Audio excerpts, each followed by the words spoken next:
Pondati Varalakshmi Garu. Yes. My question to you is, there are many movies made for women empowerment.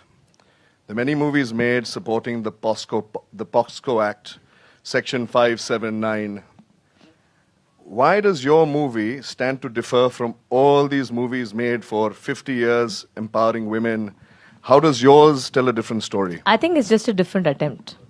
తెలుగులో చెప్పాలంటే ఒక try చేస్తున్నాను, ఒక different అటెంప్ట్గా తీసుకువెళ్ళడానికి. And ఎన్ని సినిమా వచ్చినా కూడా ఈ టాపిక్ ఐ విష్ అంటే నాకు మొన్న ఒక ఇంటర్వ్యూలో చెప్పాను, 6 years ముందు ఈ కథ విన్నాను, బట్ ఇప్పుడు వరకు ఏ చేంజ్ లేదు.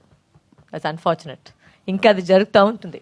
సో అది జరిగేసరికి అంటే ఇంకా ఇలాంటి సినిమా బయటికి రావాలి, సొసైటీకి మెసేజ్ వెళ్ళాలి, గుడ్ టచ్ బ్యాడ్ టచ్ గురించి మాట్లాడాలి, పేరెంట్స్ వచ్చి వాళ్ళు చెప్పాలి. సో ఇట్స్ ఒక నిమిషం, నేను చెప్పాను కదా నాకు ప్రాబ్లం ఉందని నెట్గా, బట్ ఇలాంటి మెసేజ్ ఇంకా బయటకు రావాలి. So that means unfortunately we still live in a world where nothing has change when it comes to that. So అప్పుడైతే ఇంకా మేము ఇలాంటి సినిమా చేయాలి అండ్ ఒక థ్రిల్లింగ్ ఎలిమెంట్తో, ఒక సస్పెన్స్తో చేసాం అంతే.